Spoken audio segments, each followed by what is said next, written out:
Greetings and welcome to my channel. This is Sorcerer Tal. You can also find me on Facebook in the Sorcerers Guild. Today on Sorcery in Action, I'm going to be doing a demonstration on how to create a Caribbean style gourd ghost trap. Now, a gourd grows a hard shell that encompasses life force energy inside naturally. So this makes it an ideal candidate for a ghost trap or other spirit vessel, such as a bodvi, shown here. This you actually just put the ashes in and then call the spirit into the vessel and decorate it with jewelry and items that belong to the deceased ancestor that you are trying to call. I'm going to go ahead and move her off to the side here since we're making a ghost trap. Wouldn't want any accidents to occur. And then we also have a more typical spirit vessel. This actually contains a spirit that I removed from a haunting. It was originally a ghost trap, but the spirit actually managed to burn its way out. So I'm going to be taking that into account while making this ghost trap. I did eventually capture the ghost that was in this gourd, or that was haunting the area and burned through this gourd, and managed to retrieve him. And then rather than exorcising the ghost, he chose to stay here, and he resides now within this gourd, as well as a few other places on my altar that he comes and goes through. So we're going to go ahead and move those out of the way so that we don't have any accidents with today's episode. Now, I do also want to show you one other thing that I have done with gourds, but we will get into gourds more in the future. A very interesting fact about a gourd, or any plant actually, is that you can put intent into the seed when you plant it into your garden. In this case, I planted a gourd seed, telling it that it would grow gourds to help me with divination. During that process, I invented my 11 stone method that I use quite often, and the gourd grew 2 perfect cups that fit the 11 stones perfectly, and I use them in my divination and actually hold them in here, and the life force energy is focused through the stones to focus on the question that I am working on. Now, let's put that aside and get to today's demonstration. As I said, we'll be making a Caribbean style gourd ghost trap. I'm going to add a couple extra things so that I don't have a similar experience to what happened with the previous ghost trap. So, the first thing is to choose a spot on the side where you want to put the small hole so that the spirit will think he is able to get back out. I want this hole to be fairly small, but big enough to appear as if it were an exit. Now, you want to make a larger hole for the entrance. You'll make that at the top. Gourds can be kind of brittle, so when you're working with a dull knife like I've got here, you want to be very careful that you don't fracture the gourd as you're cutting it, or of course cut yourself, because we don't need a blood offering for this type of work.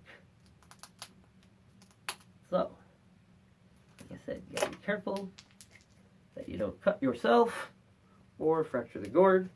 Now, there'll be a bit of fluffies in there. You want to go ahead and take those out. And then there's all the seeds. You don't have to necessarily get all of those out, but it is a good idea. I like to get them all out of the way.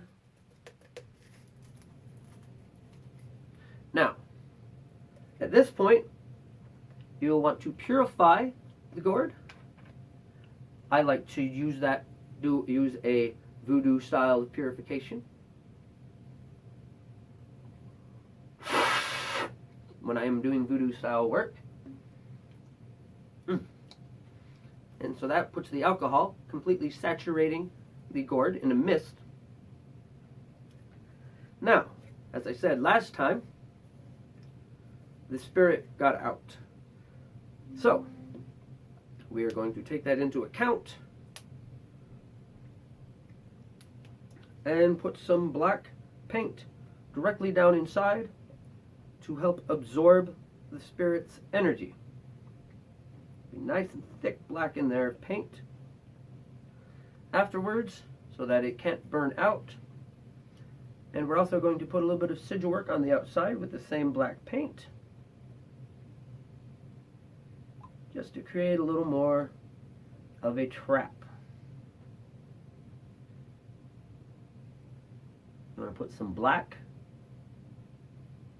around the actual hole so that they can't get out. And then I'm also going to put my personal sigil on this side, just to enforce my will so that the spirit can't escape once it is sucked in. And then we're also going to put a bit of a spiral downwards to draw the spirit in. And now we do the actual spell work. And what you want to do is blow down through this hole. Imagine life force energy going in. And as you're putting that life force energy in, you want to imagine that it is creating a vortex, drawing energy into the gourd. If you want, you could be blowing smoke into it at this point. Typically, one would be using a cigar. I am indoors at the moment, however, and I don't want to smoke in the house, and it's not absolutely necessary. But if you're comfortable with that, you could actually be using a cigar at this point to draw the smoke into your mouth and then blow it through the gourd. Now, as you're doing this, you want the hole to be there in front of you so that when you blow into the gourd, you can feel it coming out. Now, on the last breath of doing it, reach up and cover the hole. And imagine a filter covering that hole so that energy cannot pass. Air can, but energy cannot. And blow again to make sure that it is working. And you have a rudimentary ghost trap. Now, I am also going to place it inside the shell with a little bit of clay, which will help it hold down or stand up properly, because you don't want the ghost trap to fall over in the middle of working. Charge one last time just to be absolutely certain. And I'm also hoping that the water variables from the shell will prevent any burn that may occur despite all of my other precautions. Okay, so that will be it for today's episode. Thank you once again for joining us. If you haven't subscribed to the channel, please take the opportunity to do so now. And don't forget to join us on Tuesday for another episode of Magical Theory. Until then, bright blessings and an interesting fate. This has been Sorcerer Tal.